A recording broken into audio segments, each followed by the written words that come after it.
Alrighty. It is about that time. Time to spill the beans on what is going to be hands down the biggest adventure I've ever personally gone on, and our president, who is my father, has ever gone on. And I'm pretty stoked to say the least. But before we do that, a little bit of background of what this trip kind of is going to help us do. About probably like 12, 13 months ago, I came up with the brilliant idea that I was going to write a book, mostly inspired by, at that time, we were getting a ton of hate from a lot of the anti-hunting community, anti-hunting and even anti-fishing community, and even fishermen that were hating on us for hunting. It's just a whole big controversial bull honky of a situation. So that inspired me to, instead of just writing the same replies, sharing my opinion with people, understanding their opinion, and trying to just get an understanding that what they say and think about hunting is not at all even true. So I decided to, instead of just beating my head against the wall trying to get my point across, I would put everything that I believe in, backed up with a little bit of research, into a book. And I wrote like, I think 20 some odd chapters, and then started to get into the topic of trophy hunting. Did a bunch of research. By research, I mean mostly Netflix documentaries about trophy hunting from both sides of the fence on that, and started to write what my opinion was, what I was finding from other people that had some experience with it, and then started up the next semester of school and realized it was really hard to get the balance between doing what I normally do for Hunters for Life on a day-to-day basis, trying not to fail out of school, and trying to write a book all at the same time. So the book kind of got put on the back burner.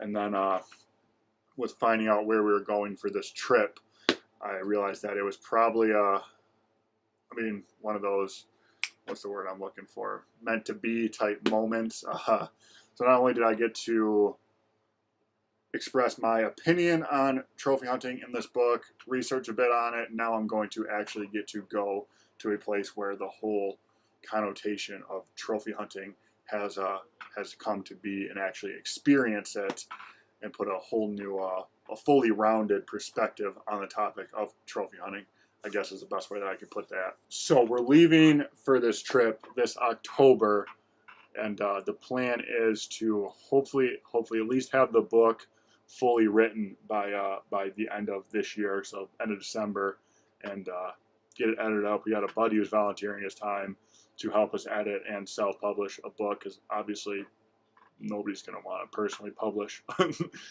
a book from us. So we're going to self-publish, go from there. Our goal is to sell 10 copies to the 10 family members, and then anything after that will be just a bonus on top of that.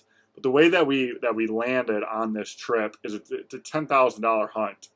And there's another nonprofit that we support called Legacy for Kids Foundation, and they did a big fundraiser. They sold raffle tickets for $100, bought one of them, and we ended up winning this trip. So for $100 to cover a $10,000 trip, and then a couple $1,000 in airfare, and I'm not really sure what the taxidermy bill is going to cost. That's probably going to be a rather large number, but still, all in all, it is one heck of a deal to go where we are going. And I guess I probably should just come out and tell you guys where we're going and why I had to fill out passport paperwork that I still have to mail. But we're getting there. So we are going to the Free Republic of South Africa. So we're going to Africa. And I guess the cool part about going to South Africa is you don't have to get a million shots and like take malaria medicine and do all that kind of stuff like if you're going to like northern parts of Africa. I guess South Africa's a little safer from malaria and crazy things of that nature. So my dad and I are going, and I guess for whatever reason he doesn't want to shoot any animals, so we were going to be able to shoot 3 animals a piece, and I'm going to be able to shoot, I guess I'm going to be able to shoot all 6, which is kind of cool. I'm probably definitely going to have to talk him into shooting a couple of them, especially after I try to teach him how to be a cameraman, and then we get in probably a couple little arguments, and then I'll have to film for him shooting one so that we get good camera. No, I'm just kidding. But the animals that we get to shoot two. Okay, sorry, I had to look. We get to shoot 2 impalas, we get to shoot 2 common blessed bucks, and we get to shoot 2 spring bucks. So those the pictures of what they look like. I just typed those into Google, so I don't know if those are big ones, if they're average ones, if they're small ones. And the one thing that I do know about trophy hunting, if you do it legally, there are, I guess, a decent number of outfits out in Africa that illegally run hunting guide services, so they don't fall into the real category of trophy hunting. In my opinion, they're almost just as bad as the poachers who just do everything illegal, especially like rhinos and elephants and stuff like that. They'll shoot them, cut the ivory off, and then just let them lay there to rot, which even as a hunter, I think that's disgusting. But most people don't realize that when you go to Africa to shoot an animal, you shoot them, and yes, you do bring the trophy back. You bring the horns and the hide back, and you leave the meat with the local people of wherever you're going and hunting. It gets distributed throughout them, and they get to enjoy it, because I'm pretty sure you're not even legally allowed to bring the meat back, and even if you were, that would probably cost more than actually the taxidermy bill to bring the meat back. And then obviously, the money goes into the African economy to help them out, to be spent as they see fit.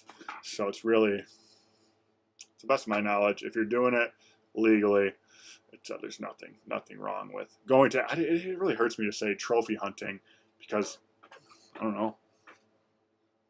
I look at these 3 hides behind me as trophies. They were trapped. That deer was shot, but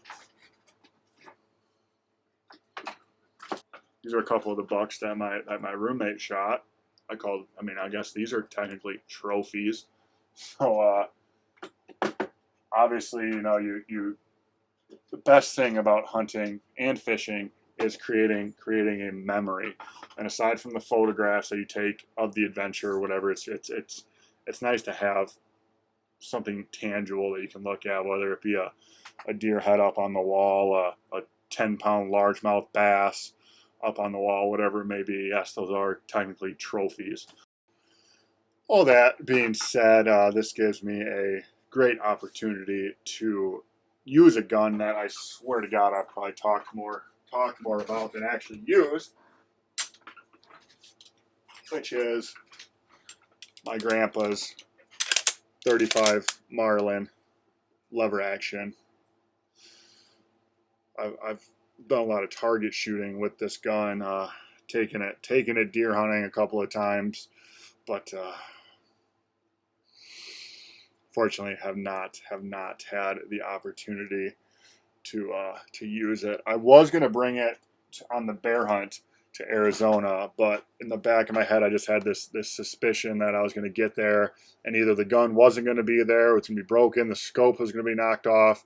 So I ended up just using one of the guide's guns and shot a bear with it. So I definitely could have got some blood on that gun on that trip, but I don't know, I might take that. We got a 7mm 08 with like a 60-something power scope on it, so that's a pretty good gun for my blind butt to use.